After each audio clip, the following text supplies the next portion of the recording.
If you're here to learn about how to get the most out of your film study, you're in luck, my friend. On my drive today, I shared 5 tips that'll help you stop wasting your time during film study, and man, are they good. Check them out. Thanks for watching.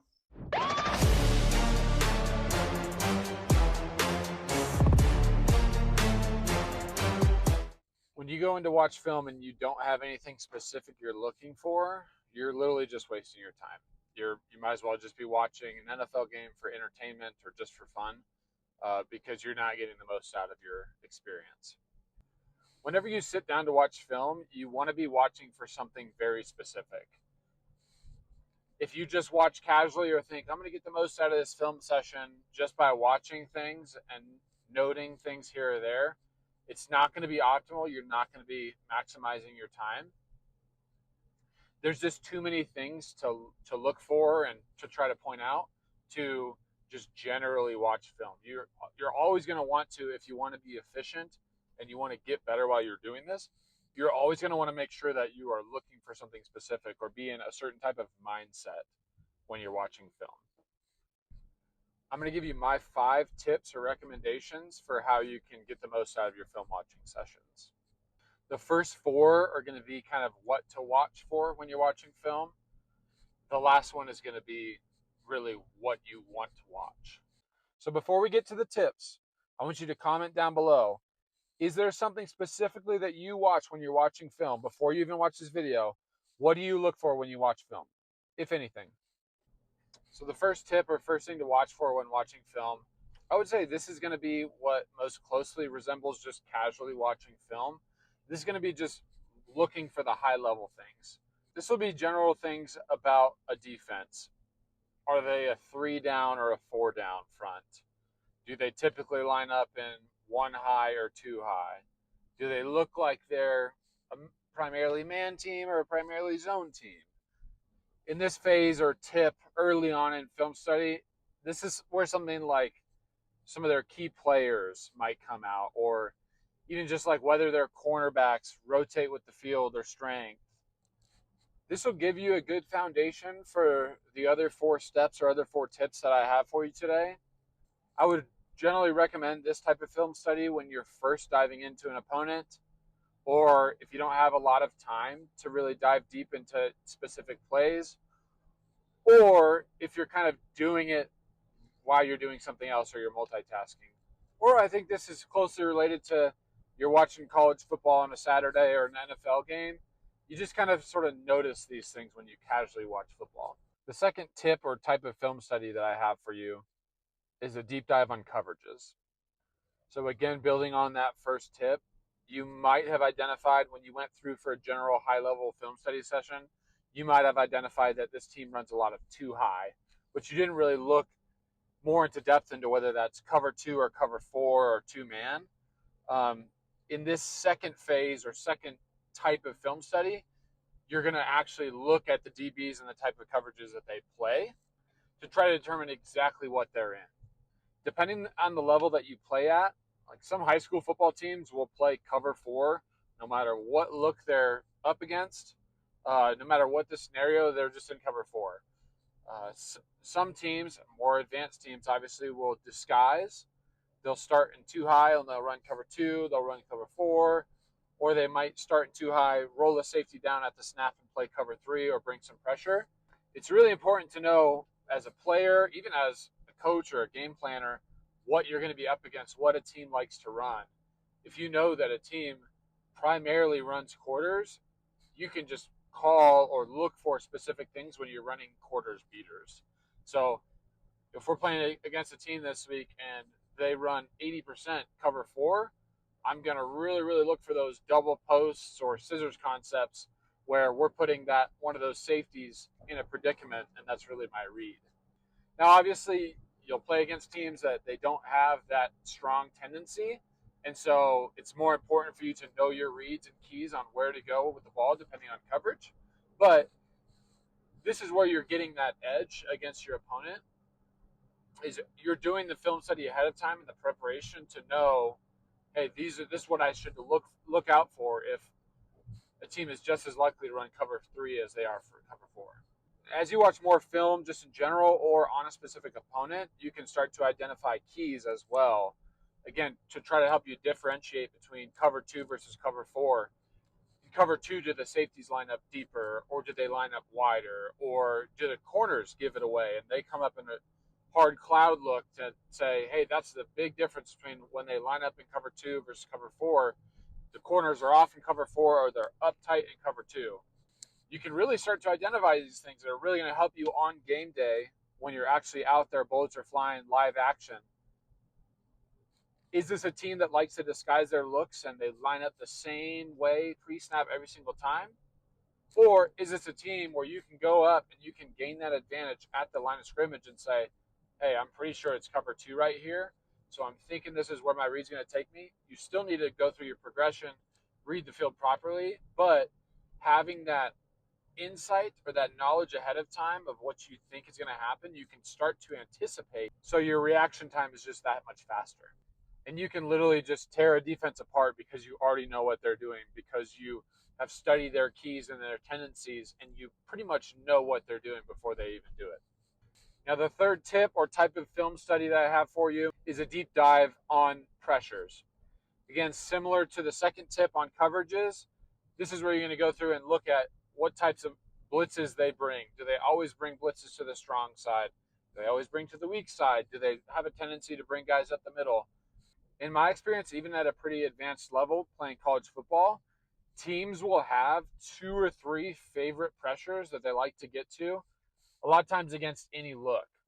They might have different checks or adjustments for empty formations or heavy packages, but for the most part, you can sit down, watch film, and identify, hey, this team loves to bring smash and they love to bring wham, or they blitz the corner more than any team we've ever played. There might be some out there, especially really good defensive coordinators, that will bring every blitz in the book, but a lot of times you'll find that coordinators and defenses really lean into 2 or 3 types of pressures most often. And again, very similar to the coverage tip. As you watch more film in general, and as you watch more film on a specific opponent, you can start to find and identify those keys. What tells me that this blitz is coming? Because a lot of teams, a lot of good teams especially, a lot of good players will try to deceive you. They'll try to make it look the same every single time. So, and even like creep around up towards the line of scrimmage, make it look the same so that you don't know as a quarterback, is somebody blitzing or they're just trying to bait me into throwing a hot ball into a dropping defender. It becomes even more important against teams like that to know and be able to identify these little tiny alerts and keys to give you that red flag. Hey, I think a blitz is going to come here. It can be things that are so small as the one technique lines up a little bit more shaded inside, or you can tell a Sam blitz is coming because the mic lines up one step wider than he normally does. Or you can tell, this one's especially important because it's hard for our linemen to slide out and identify when a corner blitz is coming. But through advanced film study, you can literally get down to the point where you can identify every single time we have a boundary corner pressed on our wide receiver and we have a safety cheating over the top, that means cat's coming.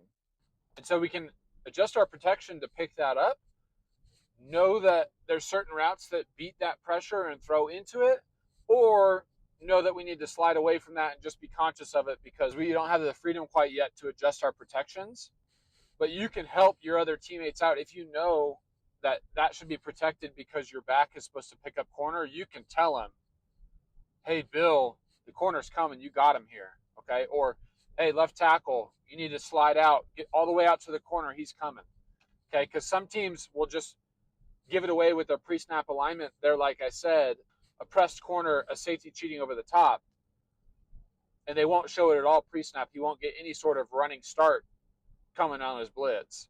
But again, you're gaining that advantage as a quarterback against the other team, knowing what sorts of pressures they bring, how you can protect yourself to make sure that you don't take any hits, but then also so that you can stand in there longer and really take advantage of the gaps that they leave on the defense for you.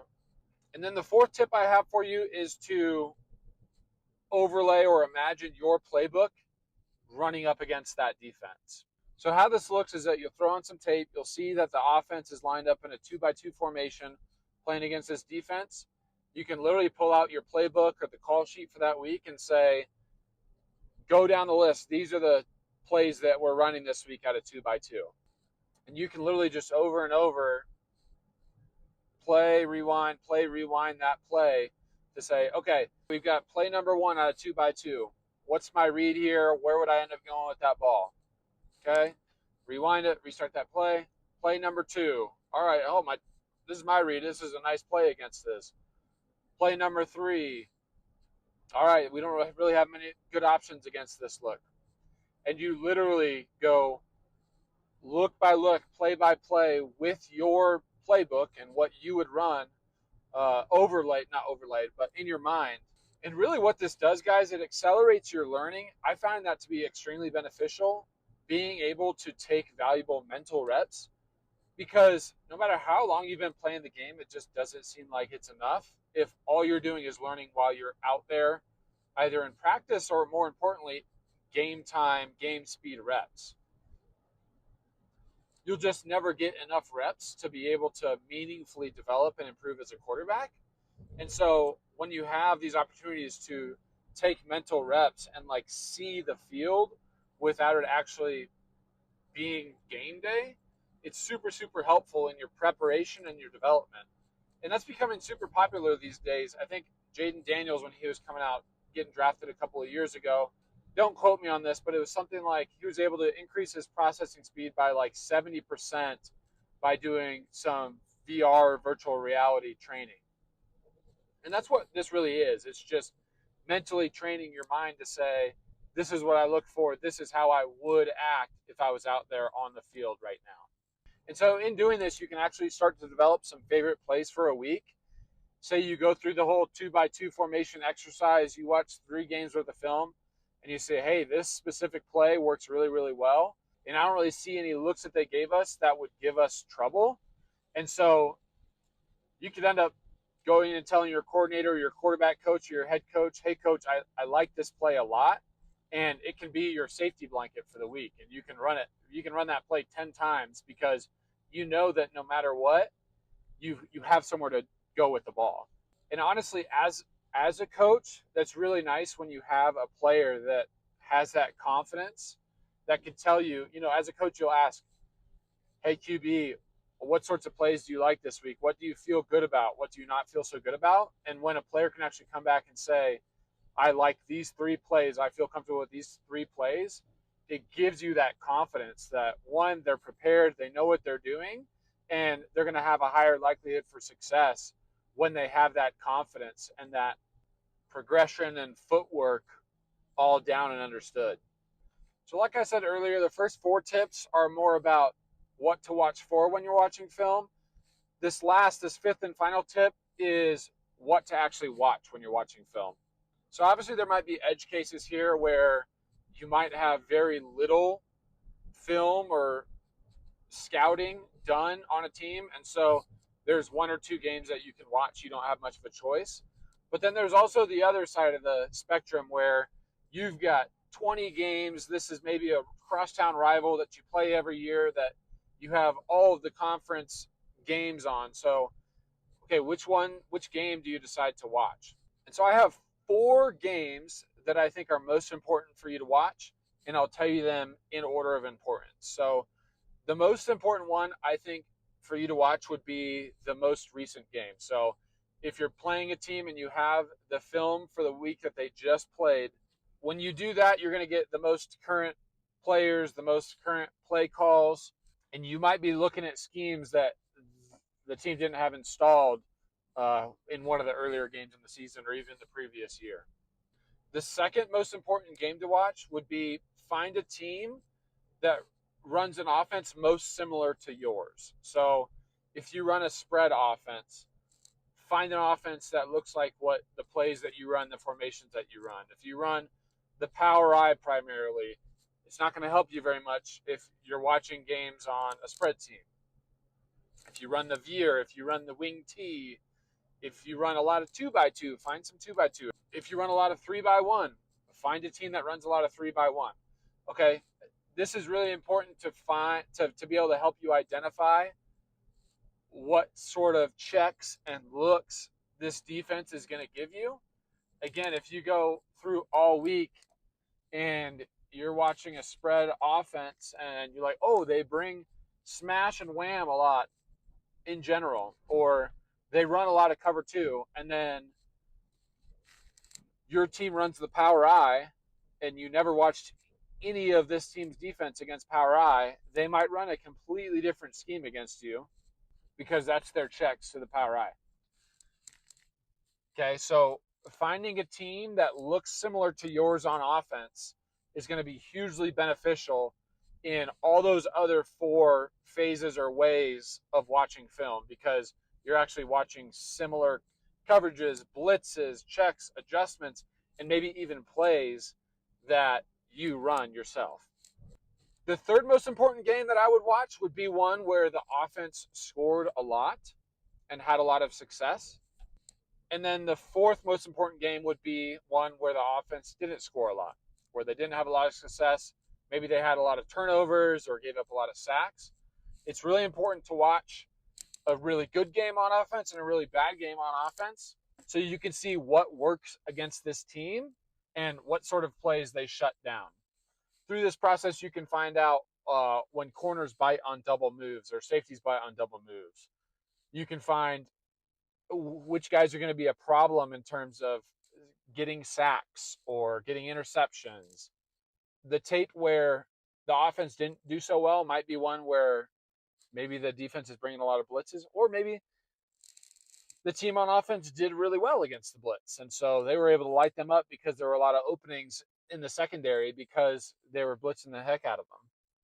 So again, those are 4. If you have a lot of options, I know it's sometimes hard to choose, hey, which one do I watch? Which ones do I not watch? Unless the offense did really good, the offense did really bad, or it was their most recent game, I would, for the most part, stay away from games when the team on offense looks nothing like yours. When I played at Colorado State, Air Force was in our conference. They run like a option type offense that was nothing like what we ran at CSU. And so for the most part, it was kind of worthless to watch any team on defense that was playing against Air Force.